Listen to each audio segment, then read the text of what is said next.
Hello everyone. आज इस video में हम जानने वाले हैं वोल्डेयर्स रिंग के बारे में। तो आइए स्टार्ट करते हैं। तो वोल्डेयर्स रिंग क्या है? तो कि जो हमारी फेरिंग्स है ना, फेरिंग्स उसके सब एपिथेलियल लेयर में, फेरिंग्स के सब एपिथेलियल लेयर में लिम्फोइड टिश्यू प्रेजेंट होती है। एंड ये पूरे फेरिंग्स के अंदर जितने जितने भी लिम्फोइड टिश्यू प्रेजेंट होती है ना, वो एक जगह इकट्ठी हो जाती है। ये जो लिम्फोइड टिश्यू ऐसे अलग अलग अलग प्रेजेंट होती है ना, वो अलग अलग नहीं, एक जगह पे सब लिम्फोइड टिश्यू इकट्ठा हो गई। ठीक है।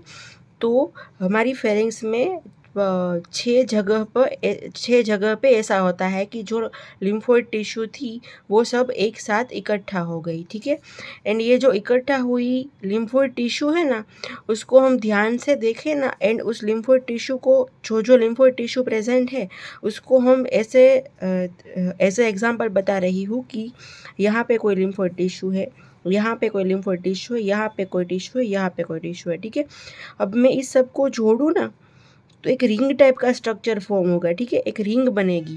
इस रिंग के अंदर क्या होगा, तो कि लिम्फोइड टिश्यू ही होगी अलग अलग जगह पे। बट अगर मैं इस सब लिम्फोइड टिश्यू को एक साथ जोड़ दूँ तो एक रिंग फॉर्म होगी। ठीक है। उसी रिंग को हम बोलते हैं वोल्डेयर्स रिंग। तो इसकी डेफिनेशन देखते हैं। तो कि वोल्डेयर्स रिंग क्या है? Scattered lymphatic tissue through out the pharynx, पूरी फेरिंग्स के अंदर जितनी भी लिम्फोइड टिश्यू बिखरी हुई थी ना सब एपिथेलियल लेयर में, वो एक जगह आके इकट्ठा हो गई, aggregated at place to form the masses. ठीक है। ये सब ऐसे ऐसे लिम्फोइड टिश्यू इकट्ठा हो गई होगी। एंड इस सब लिम्फोइड टिश्यू को कलेक्टिवली एक साथ हम क्या बोलते हैं? वोल्डेयर्स रिंग। ठीक है। तो आइए ये डायग्राम में समझने की ट्राई करते हैं। बुक में अलग डायग्राम दी हुई है, वो भी हम अभी देखेंगे, बट अभी समझने के लिए तो कि सबसे ये इसमें ना हमें 6 नेम याद रखने हैं। ठीक है। 6 लिम्फोइड टिश्यू याद रखनी है। तो 4 को हम किस तरह से याद रखेंगे? तो कि एटीपी के बारे में तो हमें पता ही है, हम 11-12 से देखते आए हैं एटीपी के बारे में। ATPL ऐसा आपको याद रखना है। ठीक है। ATPL। ए मतलब कि एडिनोइड्स, टी मतलब कि ट्यूबल टॉन्सिल्स, पी मतलब कि पैलेटाइन टॉन्सिल्स, एंड एल मतलब कि लिंगुअल टॉन्सिल्स। इस वीडियो के साइड साइड में मैं ओरिजिनल फ़ोटो होगी ना, उसको मैं रख दूँगी, तो आपको बेटर आइडिया आएगा कि ये एक्चुअल में कहाँ पे होती है। ठीक है। तो ये जो 4 लिम्फोइड टिश्यू है, सबसे आगे ये एडिनोइड्स, फिर ये tubal tonsils, palatine tonsils and lingual tonsils, ये इस तरह से प्रेजेंट होते हैं। ठीक है। फेरिंग्स के अंदर। और इस सब को हम जोड़ने की ट्राई करें, इस सब को इस तरह से हम जोड़ने की ट्राई करें तो एक रिंग जैसा फॉर्म हो रहा है ना। ठीक है। ये रिंग बन रही है पूरी, तो इसीलिए इसको बोलते हैं वोल्डेयर्स रिंग। ठीक है। ये वोल्डेयर्स रिंग के अंदर क्या होता है? 6 स्ट्रक्चर होते हैं, मैंने आपको बताया। उसमें से 4 तो हमने देख लिए कि ATPL।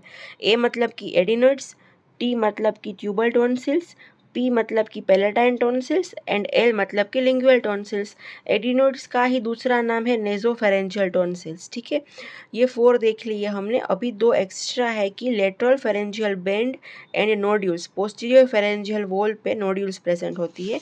अभी हम बुक की डायग्राम देखते हैं। तो बुक में देखिए ये डायग्राम दी हुई है। तो ये 4 तो मैंने आपको बताया ना, वैसे ही है ATPL। उसके साथ साथ यहाँ पे बीच में क्या है? ये लेटरल फेरेंजियल बेंड है, एंड ये जो बीच वाली है वो नोड्यूल्स है, पोस्टीरियर फेरेंजियल वॉल पे होती है। ठीक है। ये 2D डायग्राम है, इसलिए आपको इमेजिनेशन नहीं हो पा रहा होगा, बट इसके साथ साइड साइड में जो डायग्राम आ रही है ना, उसमें आप देख लीजिए। तो ये 6 थी, ये हो गए 6 स्ट्रक्चर वोल्डेयर्स रिंग के। ठीक है। अब ये क्या है? ये लिम्फोइड टिश्यू है, लिम्फेटिक टिश्यू है। तो इसका फंक्शन क्या होगा? तो कि ये इम्यूनिटी प्रोवाइड करेंगे, एंटीबॉडी प्रोडक्शन करेंगे। कॉमन जो एनवायरमेंटल एंटीजेंस हो गए ना, उसके अगेंस्ट में ये एंटीबॉडी प्रोड्यूस करेंगे। ठीक है। अभी ये जो इसमें जो इम्पोर्टेंट ये 2-3 टॉन्सिल्स है ना, उसके बारे में हम डिटेल में थोड़ा देखते हैं। तो जो ये एडिनोइड्स है ना, एडिनोइड्स, उसका एपिथेलियम कौन सा होगा? तो कि ciliated pseudo stratified columnar epithelium होगा उसका। एंड उसकी लोकेशन क्या होगी? तो कि रूट ऑफ द फेरिंग्स में। तो ये जो ट्यूबल टॉन्सिल्स है उसमें कौन सा एपिथेलियम होगा? तो उसमें भी same ciliated pseudo stratified columnar epithelium, and root of the pharynx में वो प्रेजेंट होगा। फिर उसके बाद है पेलेडाइन टॉन्सिल्स, उसका एपिथेलियम कौन सा होगा, तो कि non keratinized stratified squamous epithelium होगा। एंड ये ओरोफेरिंक्स की साइड में प्रेजेंट हो गए पैलेटोग्लोसल एंड पैलेटोफेरेंजियल आर्च के बीच में। अब आपको अगर यहाँ अभी नहीं पता कि पैलेटोग्लोसल एंड पैलेटोफेरेंजियल आर्च कहाँ पे प्रेजेंट है, तो मैं साइड में एक फ़ोटो रख रही हूँ, इस वीडियो के साइड में एक फ़ोटो आएगा, उसमें आप देख लेना कि ये दोनों आर्च कहाँ पे है, ठीक है। उस दोनों आर्च के बीच में ये प्रेजेंट होगा पैलेटाइन टॉन्सिल हमारा।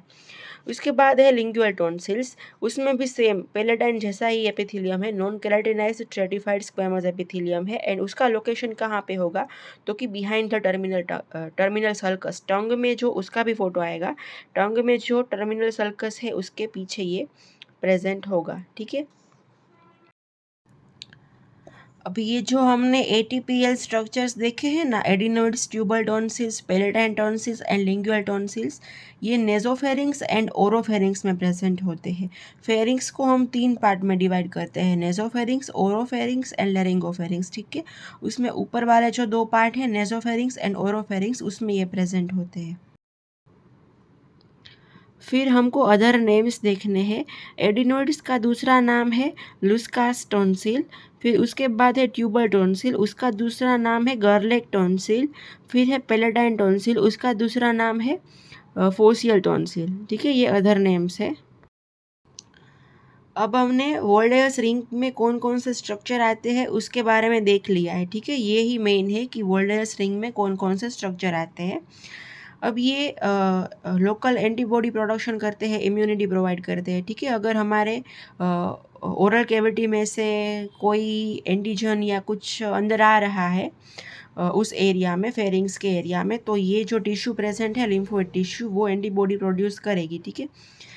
फिर इसमें क्लिनिकली क्या क्या हो सकता है, तो कि सबसे पहले है एडिनोइड हाइपरट्रॉफी। अगर ये जो लिम्फेटिक टिश्यू है ना, उसमें रिपीटेडली इन्फेक्शन लगी या ऐसा कुछ होना, तो ये हाइपरट्रॉफी हो जाती है। एडिनोइड हाइपरट्रॉफी पे हमारा अलग से वीडियो है, इसके बाद वोल्डेयर्स रिंग के बाद ही बनेगा। एडिनोइड हाइपरट्रॉफी हम अलग से देखेंगे।